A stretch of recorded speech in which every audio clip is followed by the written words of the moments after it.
Come in. All right, I'm just washing my hands. Hi, my name's Angela. I'll be your nurse for the day. How are you doing? I'm doing good. How are you?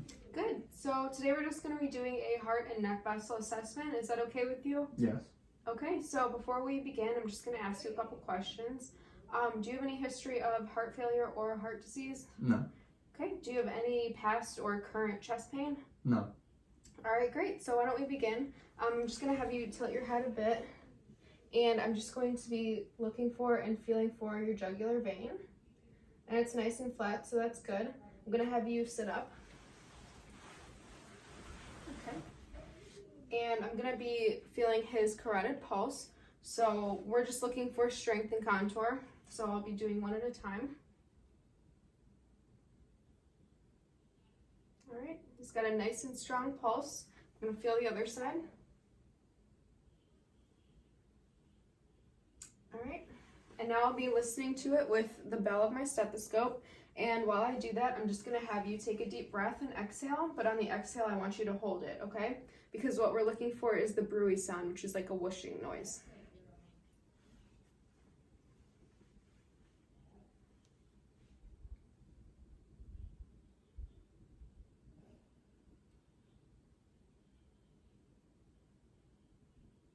Okay, we'll do the same on the other side.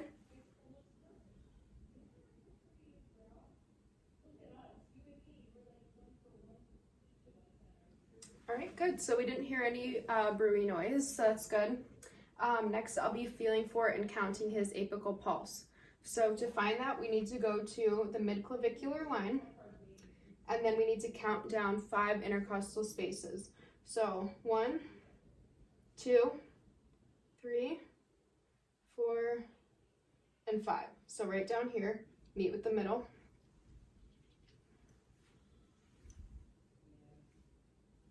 And I'll be counting for 30 seconds.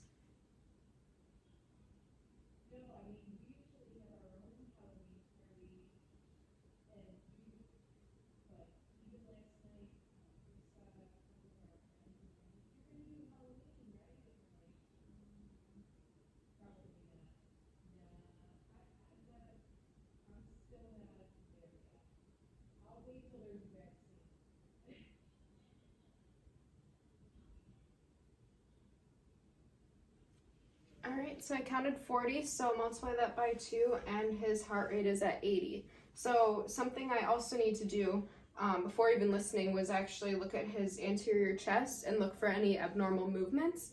But what I can see right now is just normal respiratory movement, which is good.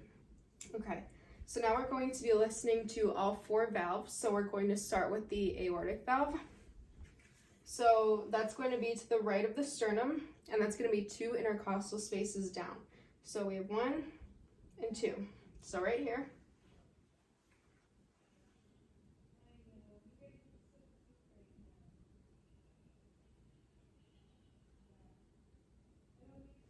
Okay, and so I can hear both S1 and S2 noises. He has a normal rate, normal rhythm, no extra heart sounds, and no murmurs. So now we're going to move on to the pulmonic valve. So that's to the left of the sternum, and it's going to be 2 intercostal spaces down. So 1, 2. So right here.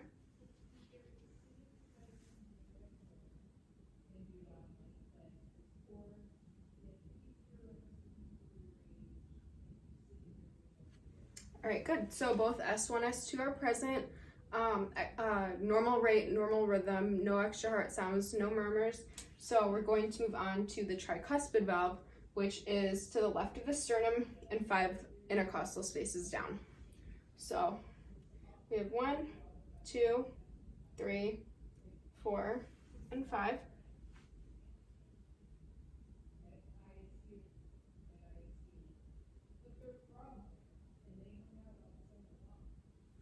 All right, S1, S2 are present, normal rate, normal rhythm, no extra heart sounds, no murmurs, and last we're going to move on to the mitral valve. So that's going to be midclavicular line and down, 5 intercostal spaces. So we're going to count 1, 2, 3, 4, 5, midclavicular line.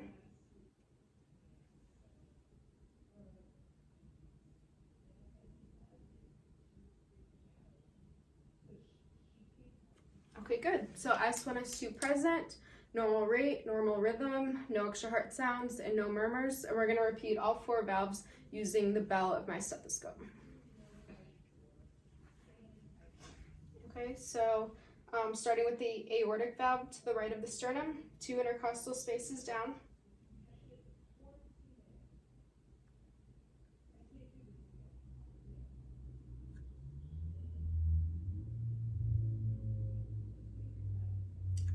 Okay, and then to the pulmonic valve, so to the left of the sternum, 2 intercostal spaces down, about right here.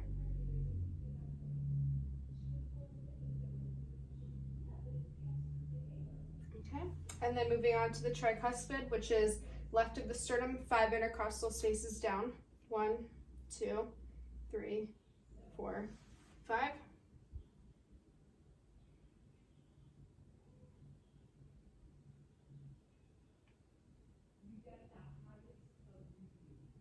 Okay, and then last is our mitral valve. So left of the sternum, midclavicular line, 5 intercostal spaces down. So 1, 2, 3, 4, 5. Meet with that midclavicular line down here.